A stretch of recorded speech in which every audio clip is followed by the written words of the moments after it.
Si Miyaka Yuki ay pangkaraniwang mag-aaral lamang at malapit nang magtapos sa high school. Subalit dahil sa mahiwagang kapangyarihan ng isang aklat tungkol sa sinaunang Tsina na kung tawagin ay aklat ng 4 na tagapangalaga ng langit at lupa, nagawa niyang makarating sa syudad ng Conan, isang mundo na kakaiba sa mundo na kanyang kinagisnan. Samantalang si Julie naman, isang kaibigan at kaklase ni Miyaka, ay nagpatuloy sa pagbabasa ng naiwan nilang mahiwagang aklat. Pagkatapos makilala ni Miyaka si Tamahome, isang binata na may tatak ng halimaw sa kanyang noo, nahuli naman sila ng mga sundalo ni Hotohori, ang emperador. Kung gano'n narinig ninyong lahat, ang dalagang ito magkakamit ng kapangyarihan ng Suzaku at hihirangin na tagapangalaga ng ating imperyo. Siya ang dalaga sa banal na templo ng Suzaku. Napag-alaman nilang lahat na ang babae sa alamat ay walang iba kundi si Miyaka, ang 7 tagapagtanggol ng Suzaku.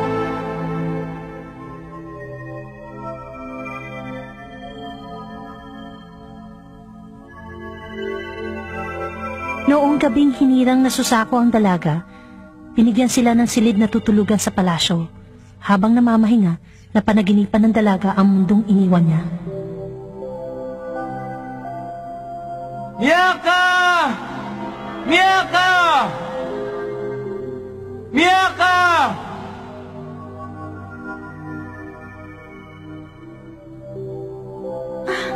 Kuya Kenny? Miyaka? Kuya! Sige na, tulungan mo ako! Kuya Kenny, gusto ko nang umuwi. Gusto ko na makabalik sa mundo natin. Kuya Kenny! Kuya! Pero hindi ako ang kuya mo, Miyaka. Ha? Pero hindi ako ang kuya mo, Miyaka.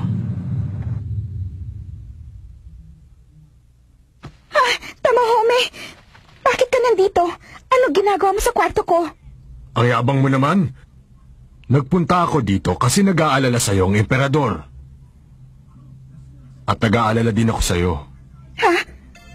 Nag-aalala siya sa akin?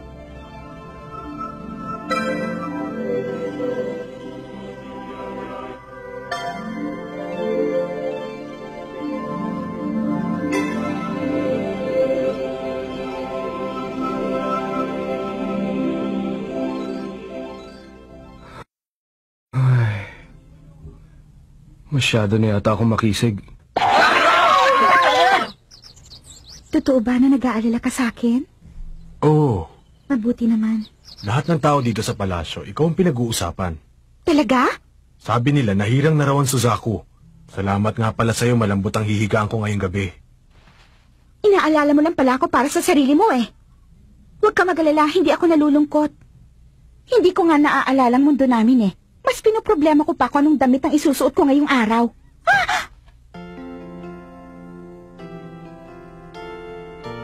Sige lang, umiyak ka. Huwag mong pipigilan ang sarili mo. Umiyak? Kung gusto mo, ako muna magiging kuya mo. Walang bayad, libre.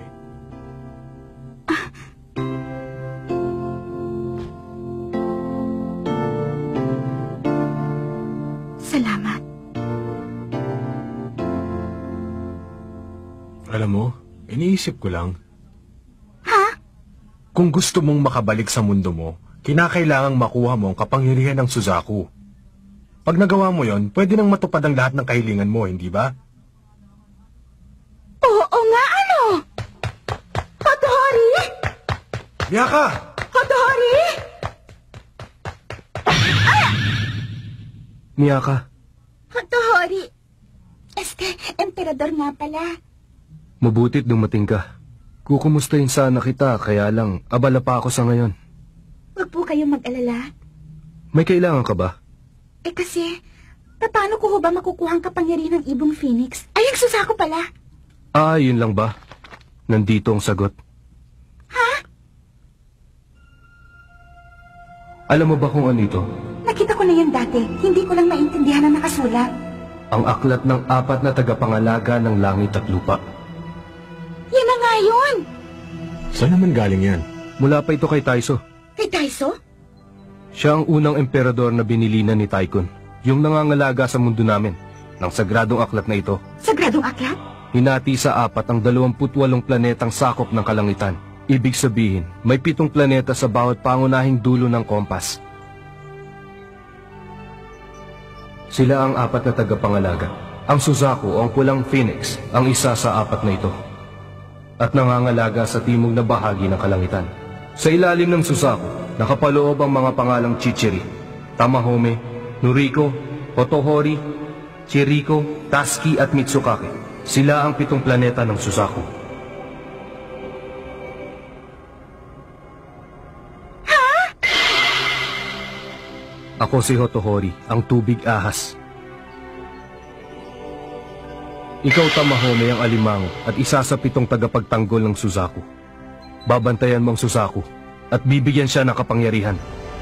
Dahil ayon sa sagradong aklat, ito ay alamat ng isang dalaga na natupad ang lahat ng kanyang kahilingan nang makuha niya ang 7 tagapagtanggol ng Suzaku. Ibig sabihin, pag natagpuan ng 5 pang tao na nagtatagay na tatak ng iba pang planeta sa kanilang katawan, Matutupad na ang aking mga kahilingan. Kailangan mo matagpuan ng iba pa sa sarili mong pagsisikap. Hindi mo makukuha ang kapangyarihan ng Suzaku hanggat hindi mo natitipon ang 7 ito. Tamahome, napansin mo? ang alin? Kasamang pangalan mo sa 7 planetang nabanggit. Oo nga. At ikaw rin, Hotohori, emperador pala. Siyempre naman. Nakakainis. Kaya naman pala siya mabait sa akin eh. Mukhang nalungkot ka yata, Miyaka. Ha? Naku, hindi ah! O sige! Hahanapin ko na. Ang 5 pang natitira. Dalhin niyo dito ang lahat ng nangunguna sa literatura at pakikidigma! Kamahalan, mahal na Suzaku, narito na po ang mga nangunguna sa literatura at pakikidigma, gaya ng inyong inutos. Maraming salamat. Itaas ang kamay ng may nakatatak na letra sa katawan. Wala. Hindi naman basta-basta lalabas ang letra sa katawan eh. Baka nga hindi nila alam na may nakatatak sa kanila. Mabuti pa, susubukan ko muna ang kanilang mga galing. Pero sa totoo lang, sana yung natitirang 5 ay mga naggagandahang dilag. Sa totoo lang rin, sana yung natitirang 5 ay makikisig na binata. Umanda kayo!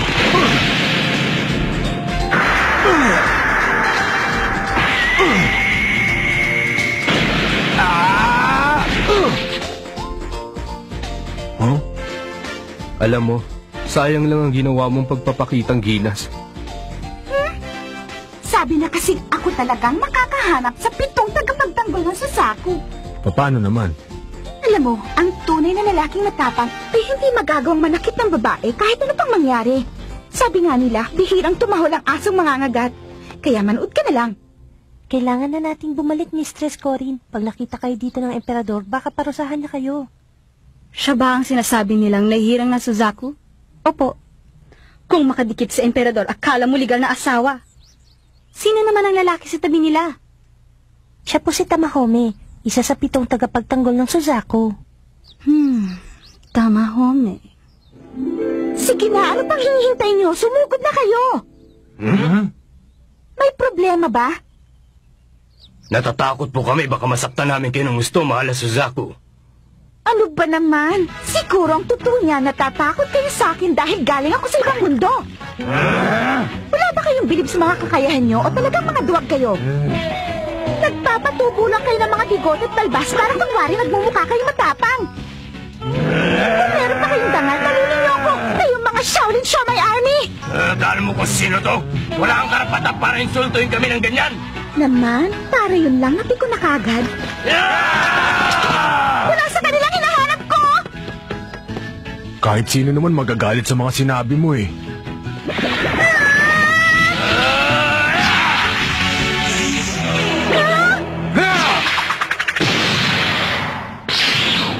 Tama na! Hindi dapat kayo pumapatol sa babae!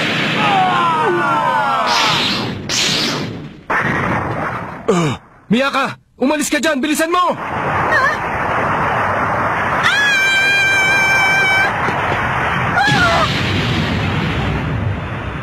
Miyaka!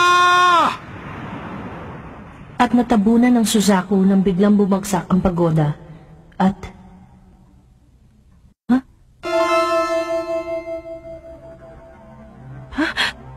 Bakit? May sugat ako. Aray ko, palagay ko nasugatan ako sa hita. Ang sakit eh. Pero siguradong hindi ako patay. Ha? Pero, imposible to. Ang damit na suot ng nahirang na Suzaku ay nabahira ng dugo mula sa kanyang tinamong sugat sa hita. Ibig sabihin ang nangyayari sa nahirang na Suzaku ay nangyayari din sa akin. Alisin nyo ng mga kahoy na yan, madali! Baka madisgrasya kayo, kamahalan! Pwede ba wag akong alalahanin mo? Wala na pong mali ang lahat na madirigma! Wala po kami sapat na lakas para alisin ang mga kahoy. Kung ganun, pabayaan nyo na ako! Kamahalan! Alam ko nahihirapan ka na. Tama na! Sabi nila, bantayan ko raw ang nahirang na Suzaku. Kaya sa lahat ng oras, ipagtatanggol kita, Miyaka.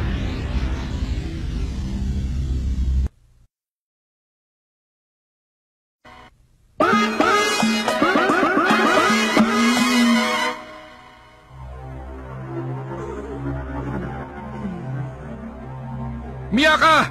Tamahome! Saan ay buhay pa sila? Ako ang magliligtas sa kanila, kamahalan.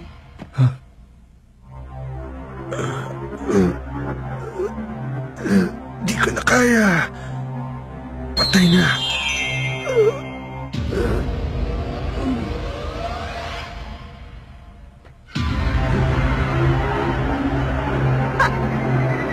Tamahome!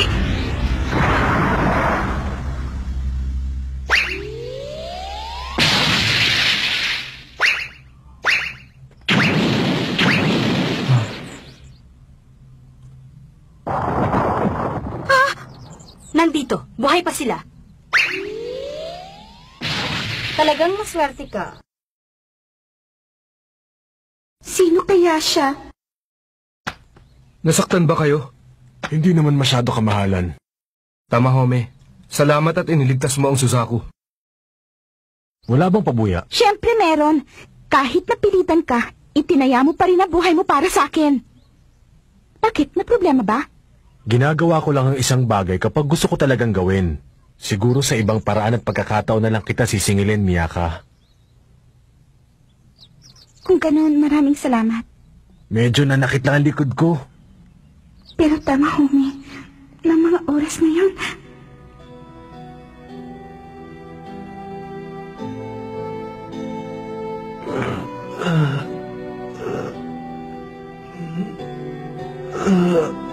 naramdaman ko ang iyong paghihirap sa aking puso.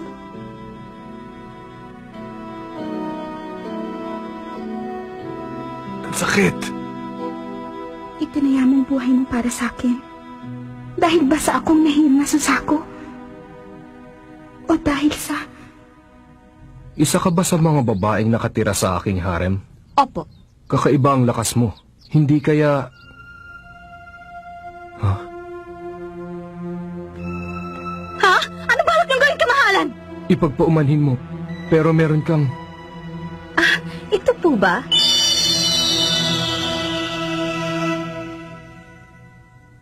Ang pangalan ko ay Corin, pero ang isa pang pangalan ko ay Noriko. Kung gano'n ay isa ka pala sa 7 tagapagtanggol. Ang ikatlong tagapagtanggol pala ay isang babae? Anong tinatawa-tawa mo dyan? Wala, masaya lang ako. Mabuti naman. Salamat at nakita natin kagad ng ikatlo. Salamat sa pagligtas mo sa amin, ha? Ako nga pala si Miyaka. Ha? Hindi ikaw ang gusto kong iligtas, kundi ang lalaking ito.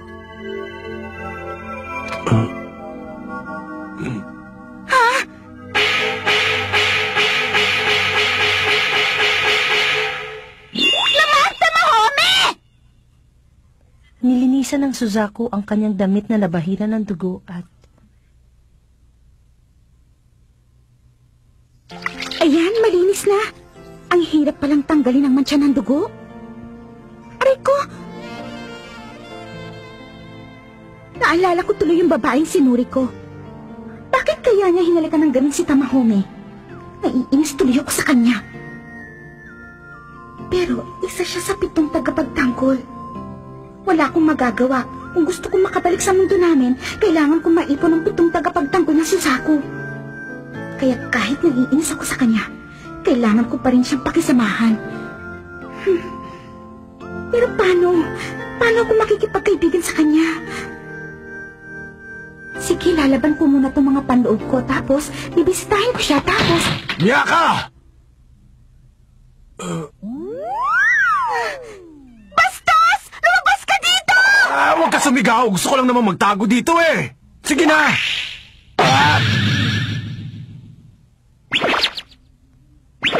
Noriko! Pagpasadyan mo na kami sana, Miyaka! Masyado kasi siyang nagiging mahihain kapag kaming dalawa lang ang nasa silid ko! Tayo na tama! Iniinis talaga ako na babaeng yan! Bakit kailangan ko pa makipagkaibigan sa babaeng yon? Manigas siya! Ayoko nga! Pero sandali, kung hindi ko gagawin yon, hindi ko makukuha ang kapangyarihan ng Suzaku. Tiyak na malalagot ako sa mama ko, kaya... Anong sabi mo? Gusto mong manilbihan sa akin bilang alalay? Kung pwede sana. Pakawalan mo na ako! Sige na naman, hirap na ako! Sige, Bilis ka pumapayag na. Pakawalan Ano mo na po may ako! paglilingkod ko sa Kanina inyo? pa ako nandito, Siya nga ano pala. ba? Ano po yon? Biktiwan mo ako! lumayo ka Tatanggapin nga kita sa akin. bilang alalay basta Para huwag mo hindi lang ako kami makakapit. gagambalain. Ano ba? Bakit ko naman kayo gagambalain? Mamatay sana ko kumis paa. Poprotektahan kita sa lahat ng oras. Akala ko pa naman tagapagtanggol ko na siya. Halika nga rito! Tama na! Sabi lang, tama na eh! Ngayon, sinuri ko na ang gusto niya makasama. Tama Bagay na. nga kayong dalawa. Miyaka, tulungan mo akong ayusin ang buhok ko. Ha? Opo. Sa tingin mo ba maganda ang buhok ko? Ha? Opo, opo. Huwag mong ang hilaan at nasasaktan ako! Gusto kong pakintabing mo ng mabuti ang lugar na ito. Opo. Pag may nakita akong dumi, hindi ka maghahapunan. Lilinisin ko pong mabuti, ma'am.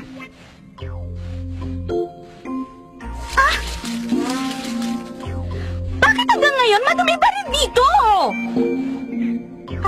Lilinisan ko na yan kanina. Miyaka, tulungan mo naman ako! Salo! Tama! Iwan na natin ang babaeng ito at maghapunan na tayo. Para siyang Bella Flores sa buhay ko. Tigilan mo ng pagpapahirap kay Miyaka! Bakit mo naman ako sinisigawan, Tamahome? Dahil nagagalit na ako! Galit ka sa akin! Nagagalit ka na sa akin. Ibig sabihin, mas gusto mo ang babaeng yan kaysa sa akin na nagligtas sa'yo. Teka, hindi naman yun ang ibig kong sabihin eh. Talaga? Hindi ka galit sa akin? Hindi. Hindi ka nagalit sa akin! Kung ganon, mahal mo pala ako! Teka, lalong hindi na ibig kong sabihin. Ang saya-saya ko, tama! Hindi na kayo nahiya sa mga sarili niyo. Ay! Tama!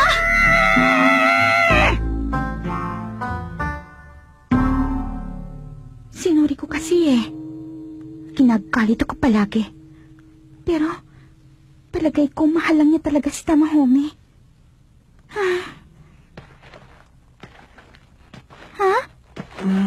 Tamahome! Anong ginagawa mo dito? Hindi ba dapat kasama mo ngayon si Mrs. Noriko? Tumakas nga lang ako sa silid niya eh. Ang swerte mo naman. Ang ganda-ganda na nagmamahal sa'yo. Alam mong hindi totoo yan.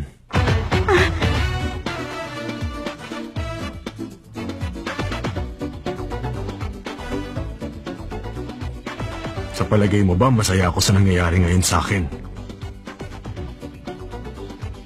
Eh kasi, ang akala ko eh. Tamahome!